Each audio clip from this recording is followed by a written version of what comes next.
नमस्कार, एक मत पोस्ट में आपका बहुत बहुत स्वागत है। मैं हूं सर्वेश कुकरा। सुरेंद्र नैन जाने माने पत्रकार हैं, वो इस वक्त हमारे साथ हमारे स्टूडियो में हैं। राजनीतिक चर्चाएं काफ़ी चली और चलाई भी सुरेंद्र नैन ने। इनका चैनल है भारत पोस्ट, उस पर नैन साहब आपने एक धमाका कर दिया पिछले दिनों। आपने 2 पोस्ट डाल दी। एक पोस्ट में लिखा कि रणजीत सिंह चौटाला, पूर्व मंत्री भी हैं, देवीलाल के बेटे भी हैं, वो जेजेपी में जाएंगे। फिर आपकी एक पोस्ट और आती है जिसमें बयान आता है रणजीत सिंह चौटाला का, जेजेपी 0 है। कौन सी ठीक है, कौन सी गलत है, क्या हो रहा है? रणजीत सिंह चौटाला का भविष्य क्या है? वो जा रहे हैं, नहीं जा रहे हैं, कहाँ जाएंगे, कहाँ नहीं जाएंगे? चर्चाएं छेड़ दी आपने। जी बिल्कुल। सबसे पहले आपके दर्शकों को नमस्कार। और जैसा आपने उस खबर का जिक्र किया, तो हम पत्रकार कह लीजिए, मीडिया कह लीजिए, सोर्स नाम की एक चीज़ होती है और सोर्स पे बहुत कुछ चलता है। सूत्र है ना, सूत्र होते हैं। तो कहीं ना कहीं ये चर्चाएं थी। और सूत्र भी देखिए बेस के आधार पर बनाए जाते हैं, ग्राउंड होता है तभी चीज़ें होती है, ऐसे नहीं होती भाई। कहीं ना कहीं चीज़ें तरीके से होती है। तो कहीं ना कहीं मेरे पास जो सूचना मिली, कुछ नेताओं ने, कुछ और साथियों ने बताई, क्योंकि हम सूत्र तो लीक करते नहीं हैं। तो चर्चा ये थी कि 7 दिसंबर को जननायक जनता पार्टी अपना स्थापना दिवस मना रही है जींद जिले की जुलाना में। वो उन्होंने जो है औपचारिक रूप से ऐलान कर दिया है। और ये चर्चाएं पहले से भी थी कि जिस तरीके से रणजीत सिंह चौटाला ने हिसार लोकसभा से चुनाव लड़ा था बीजेपी से, हालांकि वो हार गए, उसके बाद उनको टिकट नहीं मिली। और कहीं ना कहीं बहुत सारे कयास थे, भाई क्या चौटाला परिवार एक होगा, जो लंबे समय चले आ रहे थे, लेकिन सारी चीज़ें दूर होगी। और कहीं ना कहीं एक सूचना ये भी थी कि जब 25 सितंबर को अभय सिंह चौटाला ने जो रैली की, इनेलो जो रैली की, स्थापना दिवस मनाया चौधरी देवीलाल जी के उपलक्ष्य में, तो कहीं ना कहीं उसमें भी ये पूरा जोर कहीं ना कहीं इनेलो की तरफ से लगाया गया था कि चौधरी रणजीत सिंह चौटाला जो वो मंच पर आए और उनके साथ जो उस तरह के जो बड़े नेता हैं वो भी आए। तो कहीं ना कहीं खुद जब चौधरी रणजीत सिंह चौटाला से मेरी बात हुई, उन्होंने इस बात पर मोहर भी लगाई कि हाँ, पूरा जोर लगाया गया। तो उन्होंने और भी बड़े नेताओं का उदाहरण दिया, हरियाणा के बड़े नेताओं का, कि उन्होंने भी इनेलो का मंच शेयर किया था पहले, तो उनका क्या हाल हुआ वो सबके सामने है।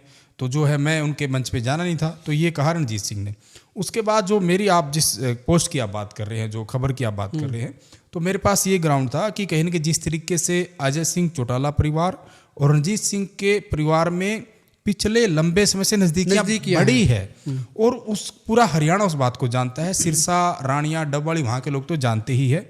आप देखिए, चौधरी रणजीत सिंह चौटाला जो अभी इलेक्शन लड़ा विधानसभा का रानिया से, जिसमें वो 3रे नंबर पर रहे, तो जननायक जनता पार्टी ने वहां पर कोई अपना कैंडिडेट नहीं उतारा। खुद दिग्विजय चौटाला डबवाली से चुनाव लड़े। तो रणजीत सिंह ने जो है वो जेजेपी की मदद की, जहां जाओ कर सकते थे, और जेजेपी ने रणजीत सिंह की मदद की रानिया में। मतलब ये ऐसा लग रहा था कि चीजें जो आ रही हैं, जो टाइमलाइन दिख रही थी, उसके हिसाब से आपको लग रहा था कि भाई ये जा सकते हैं। जी। अब रणजीत सिंह जो हैं वो चौधरी देवीलाल के बेटे हैं और दिग्विजय चौटाला उनके पोते लगते हैं, और जो सूर्य प्रकाश है वो रणजीत सिंह के पोते हैं। वो अभी युवा हैं और कयास ये लगाए जा रहे हैं कि जो आगामी विधानसभा चुनाव होंगे तब तक अगर उनकी उम्र आड़े नहीं आई, अगर उनकी उम्र ठीक रही डॉक्यूमेंट के आधार पे, तो रणजीत सिंह जो है अपने पोते को लॉन्च कर सकते हैं। इस तरह की चर्चाएं भी थी दिग्विजय की, और जो उनके पोते हैं सूर्य प्रकाश, उनकी बड़ी नज़दीकियां हैं। वो तमाम लोग जानते हैं, सोशल मीडिया पर फोटो, ब्याह शादियों की बात हो या कोई भी बात हो, और अच्छी बात है, परिवार है, इकट्ठा आना भी चाहिए। और एक बात और, उनकी जो घर हैं डॉक्टर अजय सिंह का और रणजीत सिंह का, वो घर बड़े साथ साथ है। बीच में सिर्फ एक गली है छोटी सी, कोई 12-15 फुट की गली, उसके सिर्फ गली है बीच में, उनका घर बड़ा नज़दीक है।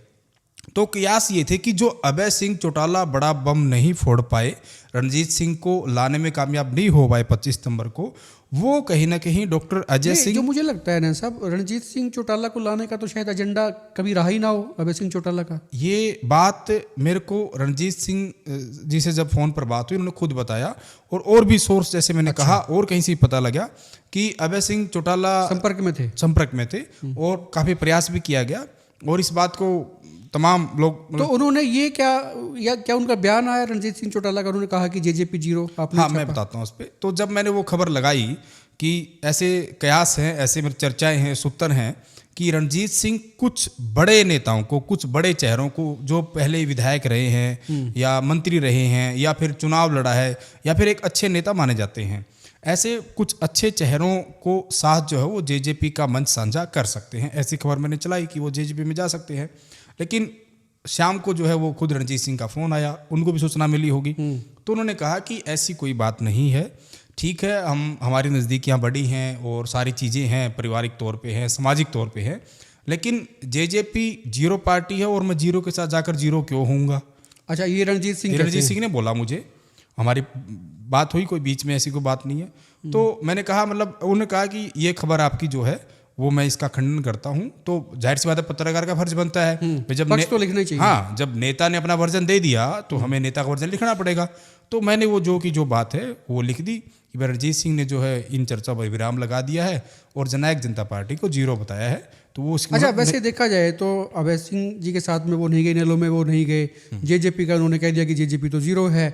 अब इनकी जो टाइमलाइन पीछे से देखते हैं, वो निर्दलीय चुनाव लड़के मंत्री बने थे, फिर वो एन वक्त पे बीजेपी में शामिल हो गए, बीजेपी ने चुनाव लड़ा दिया लोकसभा का, उसमें वो हार गए, तो बीजेपी से इतर होके उन्होंने चुनाव लड़ लिया फिर से दोबारा रानिया में चीजें। तो अब वो कहीं भी किसी पार्टी में तो शायद वो है नहीं, किसी एफिलिएशन नहीं है वो। तो अब और कहाँ पे उनके पास में चांसेस हैं? दो बड़ी पार्टियां हैं, बीजेपी और कांग्रेस। तो आपको और कोई नया कोई चीजें लगती हैं इसमें, कोई दिखती हुई कि भाई जा सकते हैं या उसमें ये या वेट एंड वॉच करेंगे क्या? वो अभी फिलहाल वेट एंड वॉच की स्थिति में अपना शक्ति प्रदर्शन करना चाह रहे हैं। उन्होंने पूरे हरियाणा ताकत दिखाना चाह रहे हैं, ताकत दिखाएंगे। उनकी आदत भी है, पहले भी वो बड़ी बड़ी रैलियां कर चुके हैं। जब वो पार्टी छोड़ते हैं या किसी पार्टी में जाते हैं तो बड़ी रैली करते हैं, बड़े नेता को बुलाते हैं। ऐसा तमाम लोग जानते हैं जो उनके फ्लोर से तो खास तौर पे जानते हैं। अब जो आपका जो क्वेश्चन है आगे वाला कि अब क्या करेंगे, वो कहीं ना कहीं उन्होंने काफ़ी प्रयास किया कि बीजेपी में उनकी दोबारा से घर वापसी हो जाए। मतलब बीजेपी के दरवाजे पे नोकिंग की जा रही है उनकी तरफ से। हाँ, नोकिंग किया जा रहा बार बार। और जैसे बीजेपी जो है वो लंबे टाइम से, जैसे बिहार में चुनाव व्यस्त होती, सारी चीज़ें होती हैं और वो सारी चीज़ें, क्योंकि हम वही बात करेंगे जो रिकॉर्ड की चीज़ें हैं, तो कहीं ना कहीं ये अभी कयास, वही सूत्र कयास कह लीजिए कि वो तैरती चीज़ें हैं। अब वो प्रमाणित जब हो जाए तभी उनको माना जाए। अभी कहीं ना कहीं ये प्रयास है रणजीत सिंह का, जो हम सोच पा रहे हैं कि वो पहली प्रायोरिटी उनकी अब भी बीजेपी ही है। उसका भी वो कारण बताते भी बीजेपी क्यों है, वो नरेंद्र मोदी का जिक्र करते हैं और भी चीज़ें का जिक्र करते हैं।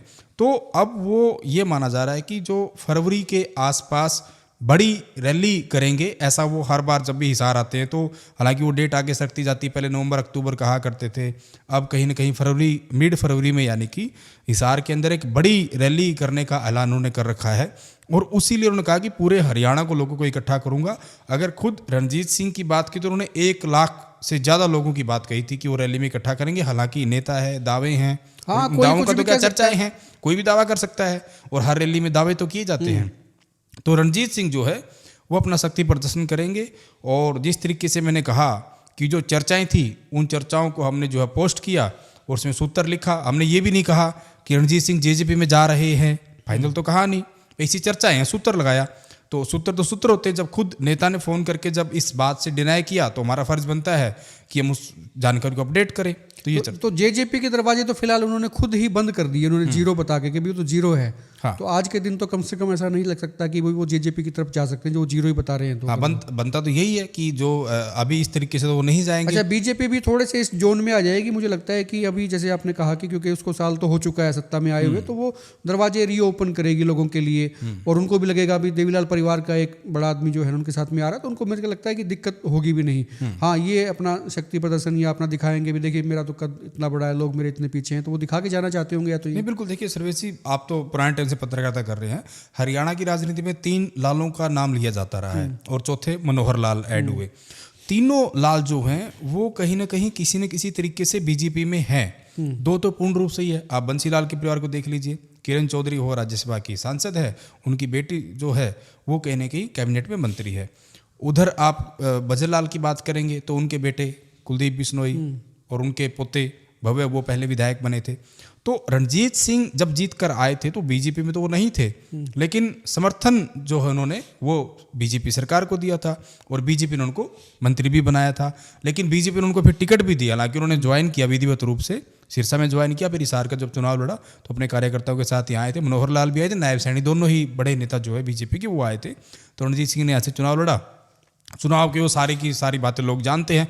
तो कहीं ना कहीं यही चीज़ें हैं कि बीजेपी जो चाह रही है कि जो बड़े हैं, देखिए चौधरी देवलाल जी के 4 बेटे थे, तो रणजीत सिंह जो है वो अकेले ऐसे मतलब बचे हुए जो खुद डायरेक्ट चौधरी देवलाल के बेटे, हालांकि 5वीं पीढ़ी आगे आ चुकी है, सारी चीज़ें हैं, लेकिन प्रयास रहता है कि उसको कहीं न कहीं किस तरीके से यूटिलाइज किया जाए। हर पार्टी सोचती है। लेकिन एक कमेंट इस पे भी आखिरी में, क्योंकि बीजेपी के साथ में होता ये है कि बीजेपी इन लोगों को, ये जो बड़े घराने हैं, राजनीतिक घराने, उनको लेके आती है, पर ये जल्दी ही इनका वहाँ पे अस्त भी होता हुआ नजर आता है। आप देखिए वीरेंद्र सिंह भी बीजेपी में गए, है ना, बेटा भी उनका सांसद बना, वो मंत्री भी रहे केंद्र में।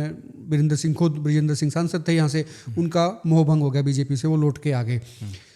किरण चौधरी चली गई, किरण चौधरी आज के दिन राज्यसभा सदस्य हैं, लेकिन कयास ये है कि भाई उनकी सीट खाली होने वाली है, तो ये सीट कोई और ले सकता है। कुलदीप बिश्नोई भी ठीक ठाक खुश नहीं है, नाराज से हैं। वो भी चाहते हैं कि जो राज्यसभा की सीट जो है किरण चौधरी की खाली होती है, तो इस सीट पे कब्जा हो जाए, या उनको सीट मतलब मिल जाए। एक सीट खाली होती है तो वो इसको रिप्लेसमेंट के तौर पे देख रहे हैं चीज़ें।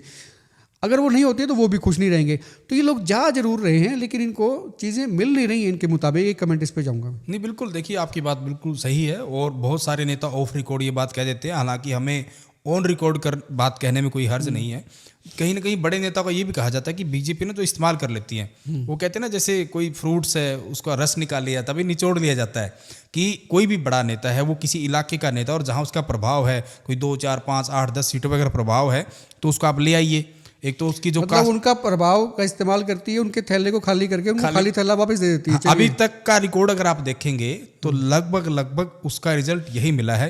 ताजा उदाहरण चौधरी वीरेंद्र सिंह का है। चौधरी वीरेंद्र सिंह को केंद्र में मंत्री बनाया, जो कांग्रेस ने उनको 40-50 साल में नहीं बनाया था, जो उनकी जब तक कांग्रेस में थे, वो तुरंत बीजेपी ने जो केंद्र में उनको मंत्री बनाया डायरेक्ट। अब राव इंद्रजीत बड़े नेता, वो भी राज्य मंत्री हैं। कृष्णपाल गुर्जर वहाँ के बड़े नेता, वो भी राज्य मंत्री हैं, डायरेक्ट केंद्रीय मंत्री नहीं है। तो डायरेक्ट मोदी सरकार में केंद्रीय मंत्री चौधरी वीरेंद्र सिंह को बनाया। उसके बाद उनकी पत्नी को जो है वो प्रेमलता को उचाना से चुनाव लड़ा, उनको विधायक बनाया। उनके बेटे को जो है यहाँ पे सांसद बनवाया। तो 3 ही घर में, यानी कि और कोई चुनाव लड़ने लायक था ही नहीं एज के हिसाब से, जो कहीं ना कहीं चुनाव लड़ सकते थे, तो तीनों को चुनाव लड़ा। फिर भी खफा हो गए।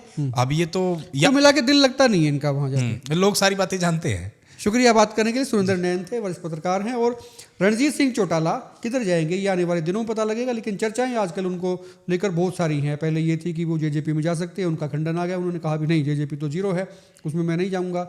अब जेजेपी का स्थापना दिवस होगा, उस पर एक रैली होगी, उसमें भी तमाम चीज़ें होंगी, और नज़रें रणजीत सिंह चौटाला पे भी रहेंगी। और हाल ही में अभय सिंह चौटाला की पार्टी में संपत सिंह आए हैं, उसको लेकर भी कुछ चर्चाएं हुई हैं। बहुत सारे विषय हैं, इस पर फिर से एक दिन बात करेंगे। आज के लिए इतना ही। खुल के कमेंट करें, वीडियो को शेयर करें, और आपको क्या लगता है रणजीत सिंह चौटाला का भविष्य किस पार्टी में है या कहाँ जा सकते हैं? खुल के कमेंट करें। आप देखते रहें एकमत पोस्ट। नमस्कार।